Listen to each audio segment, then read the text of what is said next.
What's going on, YouTube? It's No Chance coming to you live from PC Plaza, and I'm here with another commentary, and we are back for another episode of my Philadelphia Eagles franchise here in Madden 16.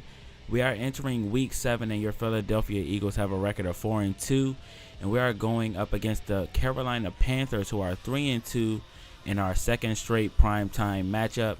In the first one, you guys saw us face off against a divisional opponent and win, and that was versus the New York Giants. In this primetime matchup, we're facing off against an underachieving team in the Carolina Panthers. They have a lot of talent, not too many injuries, but they're only 3-2.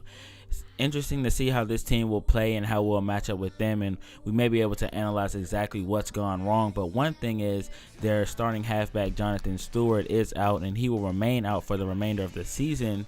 And he was actually their leading rusher. Didn't quite catch what the injury was there. But they're going to be starting Artis Payne at the running back spot. So I think their run game won't be as effective. But we'll definitely have to see, because I'm sure they can mix things up with Cam Newton and any running back that they put back there. Then at receiving, looks like they have Kelvin Benjamin back. So we'll definitely have to look out for him. Doesn't look like it'll be a fun day for Byron Maxwell, because you guys know when he faces off against these star wide receivers, he doesn't do too well. We've given up some really big performances to the likes of Dez Bryant, Julio Jones, Odell Beckham Jr. last week, just to name a few. So we'll have to really focus on covering Kelvin Benjamin along with keeping Cam Newton in check. And there's RG3. Didn't play too well last week. Honestly disappointed with his performance so far. He's not making the best throws right now. He's holding on to the ball too long in the pocket. He also has had some fumbling problems. And then on top of that, the interceptions. He's only thrown one touchdown, and that was a screen pass that Christine Michael did pretty much all of the work on. But on the other side of the ball, our defense has been playing pretty well as a unit, and then this running back core has kept up their consistently decent play, if that makes sense. But second down and 8, we're going to fire this one into Jordan Matthews, who has been RG3's favorite target and a really reliable one at that. And this time it's going to be Nelson Aguilar for a pickup of 9. RG3 has another chance to show the world that he can be a starting quarterback, and he's off to a nice start. He's 4 for 4 right now. Make that 5 for 5 as he hits Zach Ertz on the sideline for a first down. And second down and 10, RG3 will be sacked by Jared Allen. Not much he could do there, and that'll officially go down as a loss of 6, which forces second down and 16. RG3 is going to the end zone for Jordan Matthews. Looks like he may have had it, but it was deflected by Josh Norman. Great defensive play, and that DB wide receiver matchup should be a good one. But RG3 is going to find DeMarco Murray, who nearly gets the first down but comes up just 2 yards shy. And Cody Parker will knock in a field goal, and we actually draw first blood in this game on our first offensive drive. A nice start, although the Eagles can never seem to get 7 points when they have the opportunity. But Tolbert on third down will shrug off a tackle and take this one near midfield. And Connor Barwin will attempt to bring down Cam Newton, who will lose the tackle and takes it up for a gain of 7. Connor Barwin had Newton in the backfield dead to rights, but unable to wrap him up and bring him down. But on third down and 1, Newton will elect to run immediately, and he will not escape Chris Maragos this time, who brings him down for a loss, and that goes down as a sack. After the punt, the Eagles get the ball back, and we have a quarterback who can run of our own, and RG3 will pick up a first down and a nice chunk of yards that time. Third down and 10, he will sling this one into Josh Huff for a gain of about 7, but that's not enough for a first down. We punt the ball to the Panthers, and they're already facing third down and 12, and a nice touch pass by Cam Newton to Jericho Cotchery. What a nice pass there to fit it in between the sideline and the defender. And Artis Payne, filling in for the injured Jonathan Stewart, will pick up about 12 yards. He's up to 24 on the day and is averaging nearly 5 yards a carry. But not this time, as he will fumble the football. It will be recovered by Kelvin Benjamin, and they somehow get positive yardage after that disaster of a play. And they follow that up with a toss play to Artis Payne, and that's a nice gain of 10 there. And they are now threatening to take the lead or at least tie things up here. Cam Newton's back to pass, goes check down to Whitaker, who turns this one into a gain of 11. And they are now officially in the red zone. Cam Newton performing perfectly on the day so far. Second down and 3. He's scrambling. He has a wide open lane to the end zone. Touchdown, Carolina Panthers. And Cam Newton is the one who does the damage on the ground with his legs. had a wide open lane. He felt the pressure of Kiko Alonso, I believe that was. Actually, I think that was Michael Kendricks, but Cam Newton took off as he saw the opening, and no one was there to stop him. So the Eagles get the ball back. We're going to go ground game this time to DeMarco Murray. Only about 3 yards that time. 3rd down and 7. RG3 is back to pass with a nice pocket. Going to go check down to DeMarco Murray for another pickup. Nice run after the catch that time. 2nd down and 4. RG3 going over the middle to Jordan Matthews, his reliable #1 receiver. And he gets a 1st down, and the Eagles have put together a nice drive, and it won't stop there as Ajira Tutu will pick up a 1st down. We're going screen to none other than Christine Michael, who has a lane to the end zone and taunts his way to pay dirt, and 7 points for the Philadelphia Eagles. Christine Michael making such an impression. The only 2 touchdown passes that RG3 has thrown as a Philadelphia Eagle have went to Christine Michael, and what a play by this guy. He just has the speed to get there, and that guy is definitely doing his job, coming in off of the street as a free agent after 5 games or so, coming in mid-season almost and making such an impact so far. And RG3 is going over the middle after the Panthers were unable to do anything with the ball after the Eagles took the lead, and here they are driving with a chance to increase that lead with a little bit over a minute to go in the 2nd quarter. And RG3 fires this one in on the sideline to Jordan Matthews, and very impressive numbers by RG3 so far in this game. Let's see if he can add on to that. And he gets a touchdown thrown to DeMarco Murray for his 2nd touchdown toss of the day, but it looks like it may come back, and it is going to come back. This is going to force a 2nd down and goal from the 12. RG3 is going deep to Jordan Matthews, and it will be intercepted by the Panthers defender, and the Panthers will take possession with 11 seconds to go in the half, and the Eagles put together a very nice drive, only to have a touchdown pass called back, and then on the very next play, an interception thrown. Not a great sequence there for the Eagles, but we can shrug it off and come back in the 3rd quarter. And here we are firing one into Zach Ertz. And with about 7 minutes left in the 3rd quarter, the Eagles still hold their 3-point lead as the Carolina Panthers have went stagnant on offense, but our defense has really stepped it up.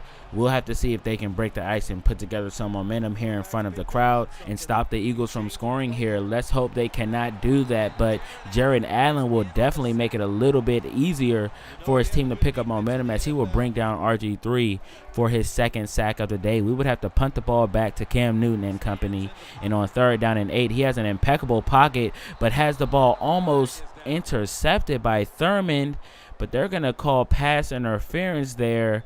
And of course I'm biased here, but I don't see the call because Walter Thurman was able to step in, swat that ball down before it even got to the receiver and the defender. So it really didn't matter what happened between the receiver and the defensive back behind Thurman, because he was there to bat that ball down either way, no matter what happened. But then on top of that, they're going to call a face mask call, and the Panthers are all of a sudden in business near the 30-yard line, and they've gotten there pretty much off of those penalties, and Cam Newton is not having a good day. They're not really going to him too much, and when they do, he has to do this because the Eagles are bringing a lot of pressure, so he's taking it down and running with it, and we're getting some sacks, and he's scrambling a lot. And as a result of that, he only has 5 completions. Actually make that 6, as he just gets his 6th one to Greg Olsen for a 1st down. They are inside the 10-yard line. Cam Newton back to pass from the shotgun. Going to fire this one into Greg Olsen, and there's a passing touchdown for Cam Newton to his favorite target, who shrugs off a tackle well after the play is over and gives us a little nay-nay for a treat afterwards. Great play by the Panthers offense there. The Eagles have to respond. We gave up too many penalty yards on that drive. We can't allow that to happen again. And I can't help but to think that that pretty much set up their touchdown drive. And RG3 will be brought down hard by Bené Ben-Wickery, who picked him off earlier in the day.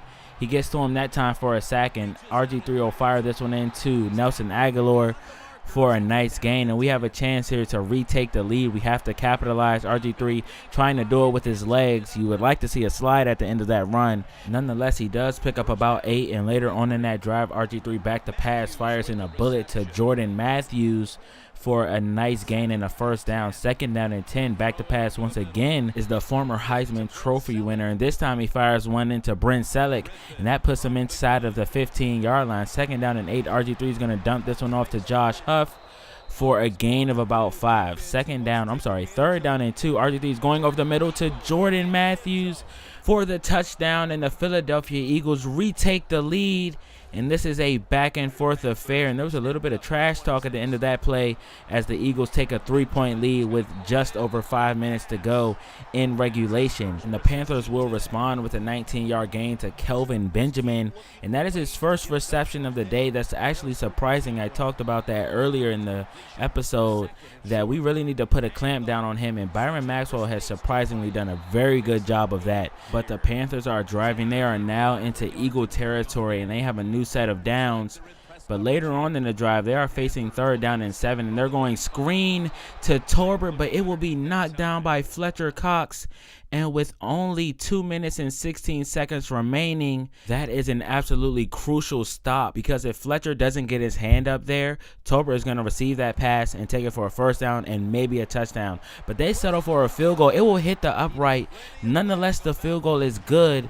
And with about 2 minutes left, we have a tie game with 17 apiece. RG3 has a chance here to show the world that he belongs in the league and is a starting quarterback. 2nd down and 4. He's going to throw this one out of the field of play, and that brings up 3rd down and 4. Does he have what champions are made of? He's rolling out and will be brought down by Jared Allen again. That's going to bring up 4th down and 4. He's going to be hurt. Doesn't matter, because we're going to punt the ball and play it safe.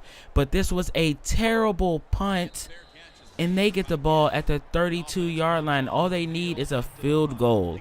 We needed a better punt than that. Cam Newton rolling out, gonna take a tough hit that time, and it's Brandon Graham putting him down hard after a gain of 6. 2nd down and 4. Things are really getting interesting. Cam Newton trying to run again, but Connor Barwin will not allow it as he is brought down for a sack. Cam Newton on 3rd down and 9 finds Ed Dixon over the middle, who fumbles the football, and Michael Jenkins is there to recover. Fumble forced by Chris Maragos, and the Eagles take over with 28 seconds to go and a timeout. Look at the hit by Chris Maragos as Ed Dixon tried to go airborne. Not sure why he wanted to do that. Maybe because Maragos is a smaller defender. Nonetheless, Mike Jenkins is there to recover the fumble. Greg Olsen fought for it, but nonetheless, it was our safety coming up with possession. 1st down and 10. RG3 is back to pass, throws this one in the dirt.